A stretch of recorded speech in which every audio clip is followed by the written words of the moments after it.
Spacebird Media. Why do so many people find solace in the crackle of a vinyl record? Let's dive in.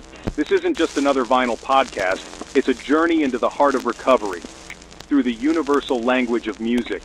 Each week we share powerful stories of overcoming addiction and life's toughest challenges. Together, we'll uncover how the warmth of vinyl can guide us through moments of vulnerability and strength. So, drop the needle, lean in, and let the music heal. Let's get started.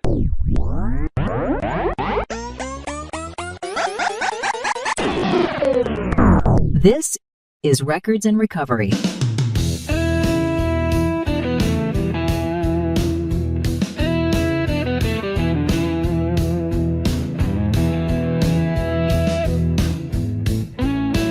All right, welcome to Records in Recovery. Always a chance where we get a chance to talk about the bands we love, the albums we adore, and how they've helped us in some of our darkest times. And each and every week, get to spend conversations with artists as well as pastors and just people with stories of how music truly has helped them heal. And so I love it when it also crosses paths with someone I've known for a while because it gives me a professional reason to catch up on a personal level. And this week, you know him as technically the voice of Queen, at least from an extravaganza, and the movie Bohemian Rhapsody. You have to kind of go in and find all the different parts. I watched it a second time to go, that's Marc, that's Marc, that's Marc. But Marc Martel joins us for Records and Recovery. How are you? I'm good, Ace. Good chatting with you. I'd be really impressed. I'd love to see what you think the scenes are. I can neither confirm nor deny, but I'd be really interested as my manager, nor my wife can really tell when it's really me. Okay. Yeah. So the only one I'm still not sure about, you can confirm or deny, is when Freddie sings "Happy Birthday" to himself. I mean, that's one of the more obvious ones. Oh, okay. It's All right. basically anywhere they didn't have original recordings. They tried to use as much Freddie as possible, which I think Sure. was the right call. I mean, it's got to sound like Freddie, you know. Yeah. But they notched me in there. It's really well done. And I will say, as a Queen fan, it's hard for me too when I listen as also to either stuff you did when you were with Down Here, even the solo stuff that you've done, like You Ain't No Ringo Starr, is probably resting in my brain on a daily basis. And of course, it's hard not to see or think of Freddie in that meshing.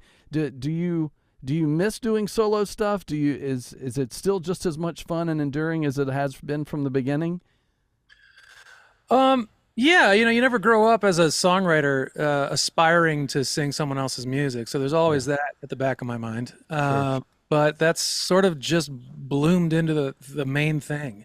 Yeah. And I was telling you a little bit off air that it's difficult to turn down work, especially as a musician, when people are throwing opportunities at you. It's like, all right, I love the music. They're a huge influence on me. People have told me for as long as I've been a professional musician that I sound like Freddie, and people really enjoy it when I do it. And that's kind of the main thing, It's awesome to see people just in the throes of nostalgia, and often see people with tears in their eyes in the couple front rows that I can see at a show. Yeah. But of course, I miss playing my own music, and I always say I'm gonna focus on that more, and I fully intend on it.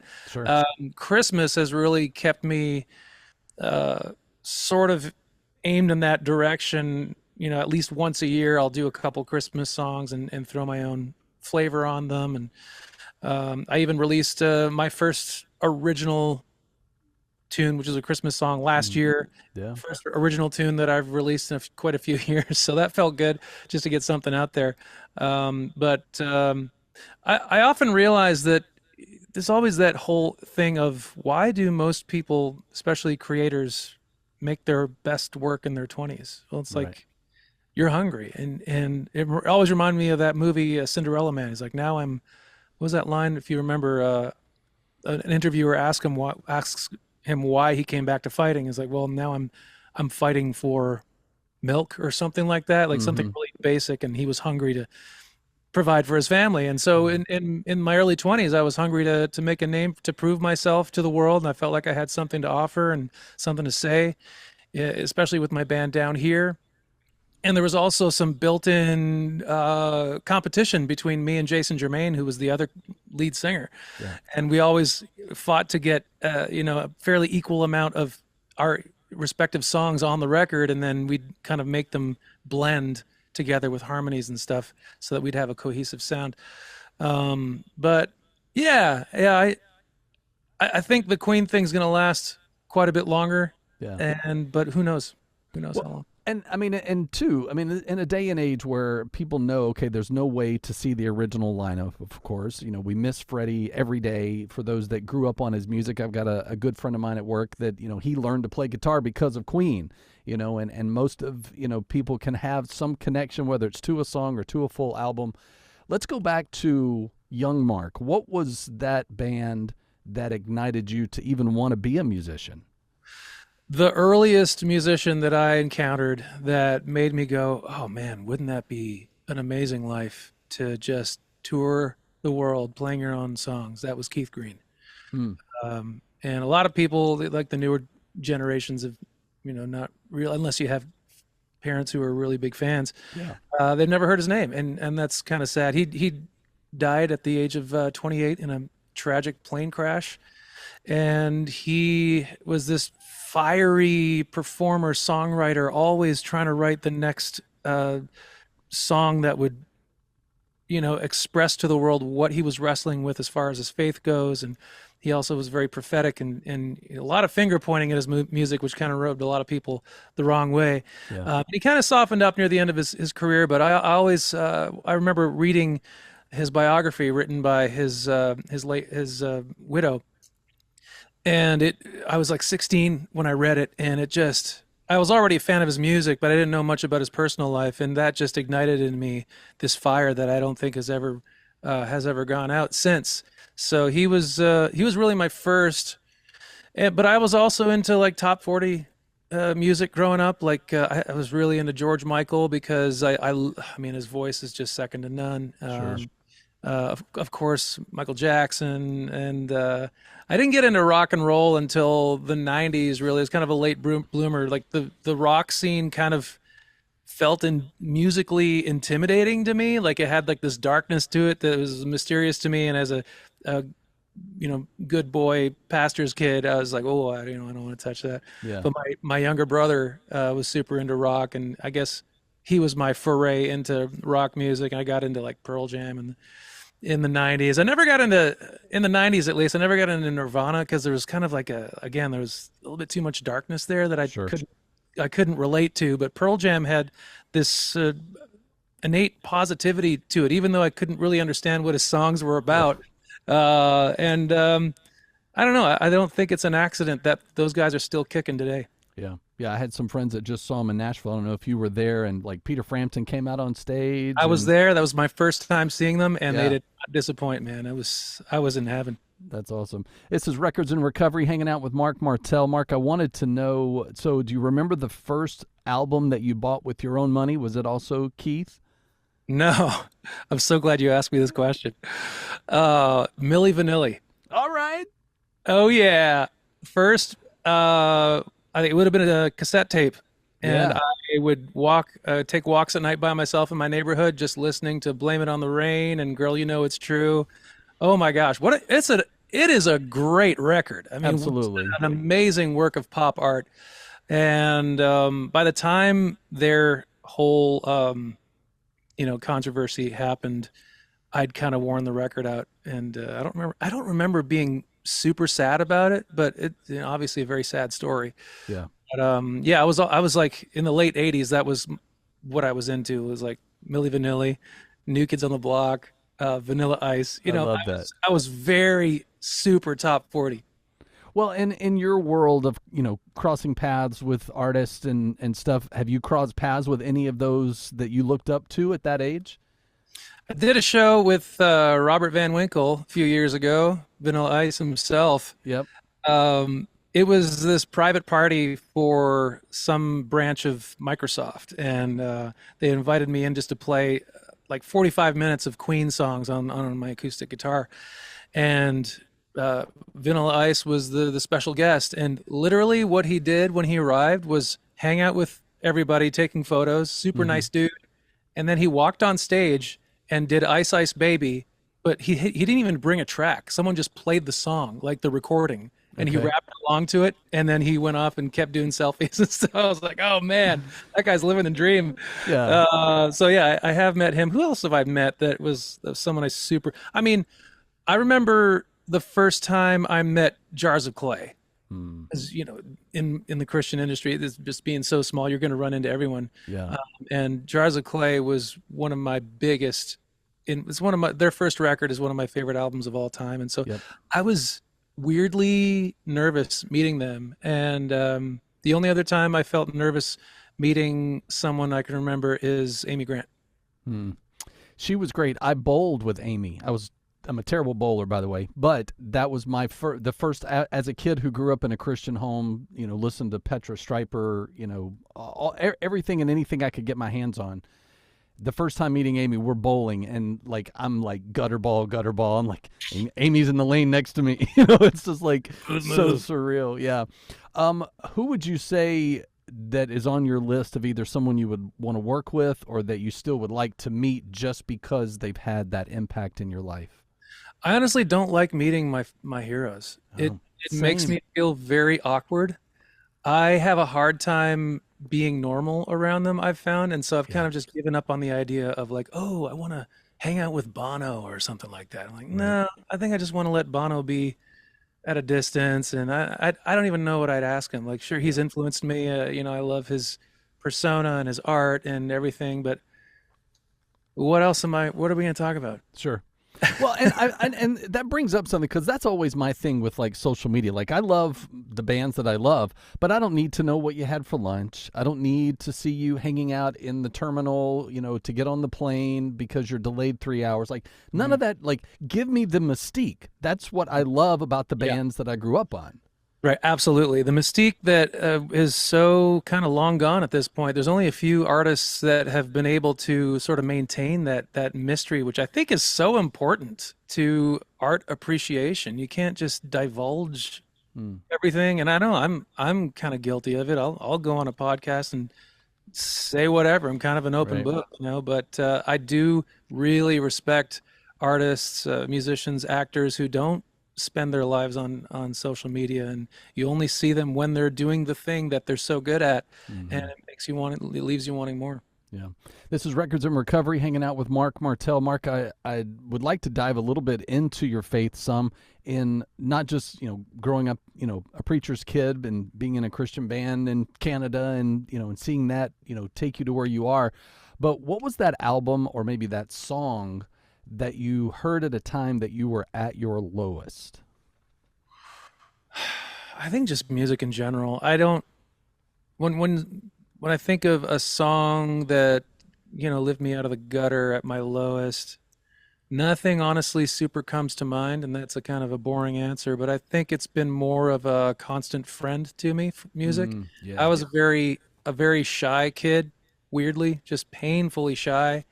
I remember being like 6 years old at McDonald's with my family and sitting down with the fries, and I was like, oh no, there's no ketchup. And Dad's like, well, just go ask for it. I'm like, and I pretty much had a meltdown. Oh, wow. Because I was too shy to talk to a stranger and ask him for ketchup. And music really helped me get over that, whether I wanted it or not. I mean, I was so happy to spend hours and hours at my piano just learning songs I heard on the radio. Like one of the ones that sticks out to me was Richard Marx's Right Here Waiting. That was the first song that I sat down on the piano after having a few years of lessons and just figuring out how to play it just from listening to it. And that was the first time that I was like, wow, I have a real relationship with music. I can not only read it on paper that's been, pieces that have been read for hundreds of years, but I can hear something new and kind of become a part of it a little bit. And I love that. I had friends too, but I was really happy. Spending time alone was really easy for me, which can be to a fault, obviously, sometimes. And then again, music gets me on the stage and gets me in front of people and gave me a confidence that otherwise I don't imagine that I would have ever learned in life. So what would you say to somebody that's budding, that's, getting into the industry? Because it has changed so much. I love hearing from people of what do you even say to tell that 20-something that's hungry how to even make that next step? That is more of a mystery to me now than it ever has been. I can't imagine starting out in this climate where everyone makes music on their computers in their bedrooms. And then it seems like rock and roll bands are kind of making a comeback. I don't know if you've got your finger on the pulse of that. They are a little bit, for sure. Which is great because music is so relational. It's the relational aspect of music is so important. And I think the whole creating music in your bedroom thing, it's great, but it also lacks certain elements. And with just how easy it is to make music, you don't even really need a record label anymore. Obviously, everybody knows that. It's kind of the new norm. But I don't know that the advice I was given when I was just starting, just play whenever you have the opportunity. I think that still stands. The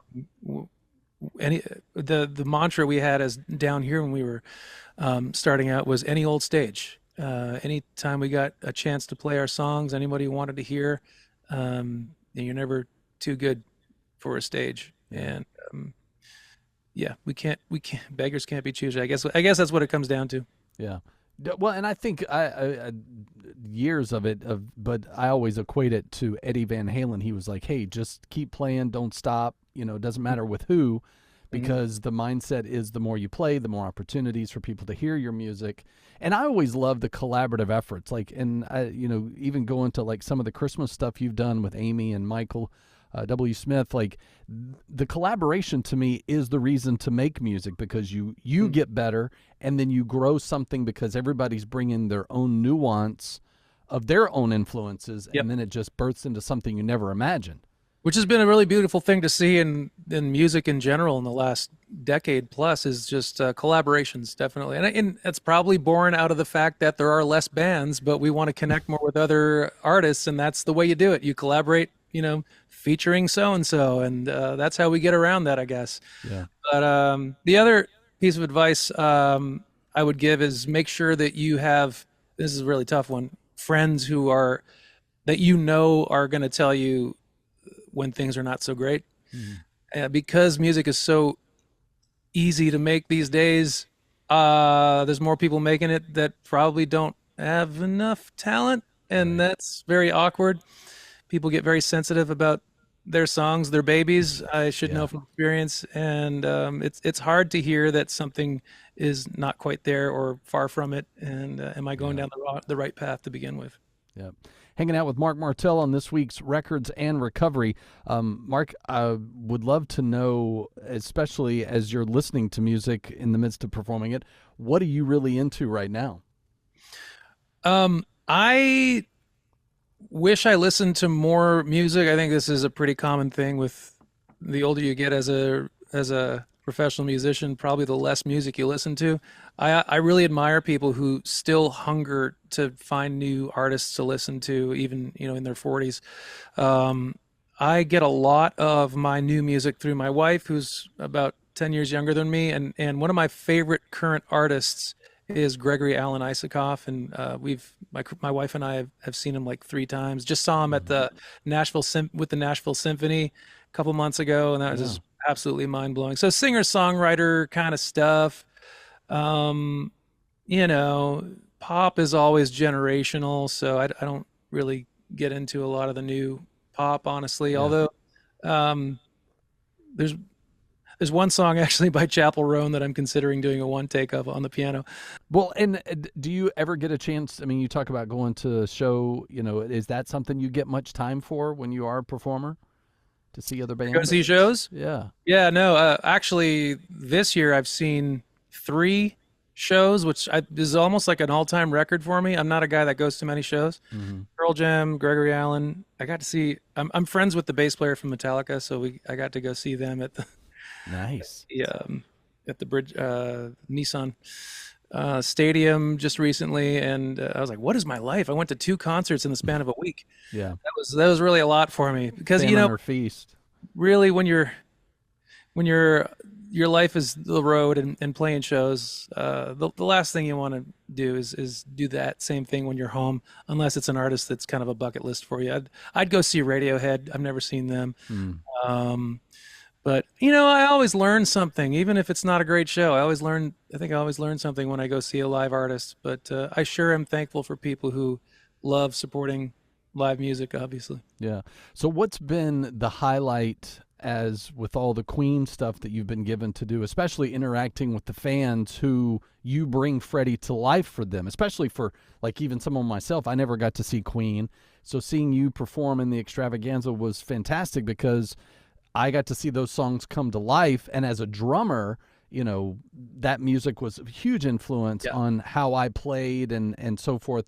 So what has been that highlight for you in kind of bringing that to life for the fans? Watching people react to it. I mean, that's the main thing that keeps me going, aside from what it provides, in my life. But it's a beautiful thing just to watch people come. This music is really generational. I mean, people bring their kids all the time.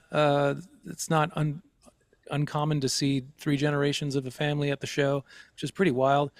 Considering it's not like Muppets on Ice, it's rock and roll, it's serious music. So I absolutely love that aspect of it. And that would be the number one thing. Getting to work on the movie was a dream come true. I first heard about them wanting to make the movie when I first started performing Queen's music in 2012. My manager had a meeting with Queen's manager, and he was like, listen, it's on the down low. We're trying to get this movie made. We're looking for the right actor, director, screen, script and whatnot. But as soon as we get it greenlit, and we think it's going to be fairly soon, we'd love to have you guys help out. So, that was absolutely mind blowing, getting to work at Abbey Road Studios and making that whole thing come to life. Yeah, for sure. Hanging out with Marc Martel on this week's Records in Recovery as we talk about highlights. One I've always wanted to ask you about, and if people haven't seen it yet, it's easily Googleable. But the performance where Celine Dion hears you perform as, singing Freddie's songs, like, tell me, I want to know, like, the during, what that was like, and then the after the show was done and all the lights are down and you're just hanging out with her. Tell me about that. Yeah, the video itself, if you go on YouTube, you can watch it. Me performing for Celine Dion, and it's centered around this French Canadian show where they will invite a French Canadian celebrity, usually a musician, and their friends. They will have their friends kind of surprise them one by one, come out on stage and perform a song that's super meaningful to them. And before they film the show, they have the artist fill out this questionnaire of, like, what's your favorite song? What's a song you and your mom sang together when you were a kid? What was the song you're most proud of? And they will invite people, and the artist doesn't know who's going to be there. Yeah. And so they do a bunch of research and, like, who's this person's best friend or childhood best. And the last question on the questionnaire is, if we missed anyone, who would you like to have at the show?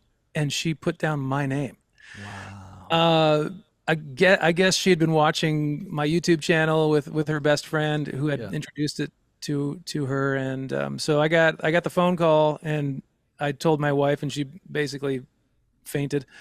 And so they put me at a point in the show where just before me, the lady that sang just before me had sung Celine and her late husband's favorite song.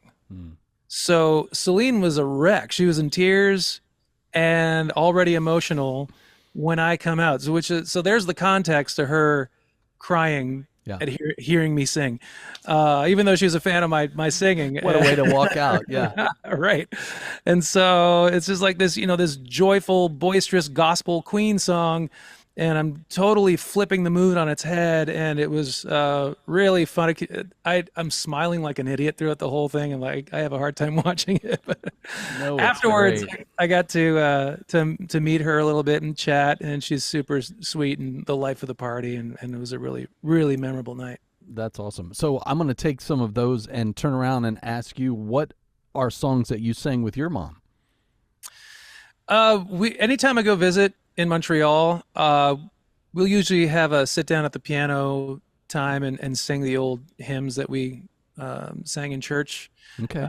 When I was growing up, going to their church. My mom is the piano player and choir director at my dad's church, so we always have that very close musical connection. And and it's a lot of the hymns that English speakers grow up with in church, but just translated into French. Okay. And that's how I learned them first.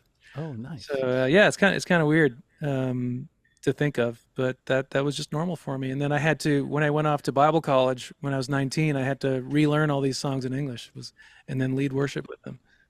You have a great English accent. That's awesome. Thank you very much. What? So let's add to find out in line of Celine's questions. What is a song that you feel most proud of? I know it's kind of like picking a favorite child or a favorite, album of all time, but what's one that stands out? Two different songs for different reasons. How Many Kings was the first Christmas song I ever wrote, and it is really the only song from down here that still gets played on the radio in 2025, and that's really nice. Yeah. Really proud of that one. And I was commissioned by my record label, and they said, we're putting this compilation of our signed artists Christmas album type thing, and we'd love you guys to contribute 2 songs. And that was the first one I wrote, and it's I get to still perform it now and then. The other one I would say is Let Me Rediscover You, which was on the last Down Here album, On the Altar of Love. And when I wrote it, it was one of those songs that came together in an afternoon, 3 hours. I was done with the demo, and I was like, oh my gosh, I'm so proud of this one. This is great. And I felt really good about it, and immediately sent it off to our A&R guy, John Mays, and he immediately shot back with like, "Oh man, if this doesn't go number 1, we got to all go back to school." and guess what? It didn't go number 1. And so I don't know. Maybe I had my expectations up too high about that song, but I was very proud of it. I still perform it around every now and then when I get a chance. And it's kind of got a little bit of a sadness attached to it, because I thought if I can't make a dent at Christian radio with what I consider to be my best offering, do I need to reconsider what I'm doing? Sure. And so that's all kind of tied up in that song. Yeah, I will say my favorite of yours is actually solo. So Dead Ringer is like my crank up jam. Like when I'm just all right, it's 5:00 on a Friday, I need a song. But pretty much that whole album for me, because it was before all the Queen stuff. So to me, I still think of Marc. I don't think Freddie or, Queen in the shadows of. And I look forward to, I will be hopefully the first in line when you do that next solo record in this vein, because to me, that's when it was not a down here thing. It wasn't trying to fit into a mold that Christian radio was trying to say that you needed to fit into, or any of that. Because that's how you and I met. I was doing nights in Nashville at a time you guys had come to the States, and that just, to have to tell you how hard it is to get a song on the radio just breaks my heart, because it hasn't really changed that much. But the beautiful thing with streaming is people can find your music. And I would think, too, that people make that connection, that at some point they do go from you as the voice of, Queen right now to finding your solo stuff, and that's got to be a cool open door. That's the goal, to tie the two worlds together. So, Marc, before I let you go, just on the faith side of things, I'd like to know where you are with God right now. What is it that you love about your relationship with Him? I'm just kind of settled in with the Lord. It's just a natural part of my day. My wife and I, we kind of speak of Him kind of plainly, and morph in and out of prayer together. And and at key times during the day and throughout life. It's just foundational to who I am, and I have, I guess, most of my core friends are also believers, and we lift each other up a lot. And Crystal and I just went through a really hard experience in our journey, trying to start a family, and we were just so immediately surrounded by our believing friends, and it was just yet another proof of this is just right. This is just what life's about, and I can't imagine any other way. Marc Martel has been our guest on this week's Records in Recovery. Make sure you like, subscribe, and follow so you don't miss future episodes. Marc, always an honor to hang out, man. Thanks again. Great chatting with you, Ace. Thanks for your time, man. Records and Recovery is a Spacebird Media production and a part of the Thesis Radio Network. Find more episodes anywhere you listen to podcasts or at thesis.com.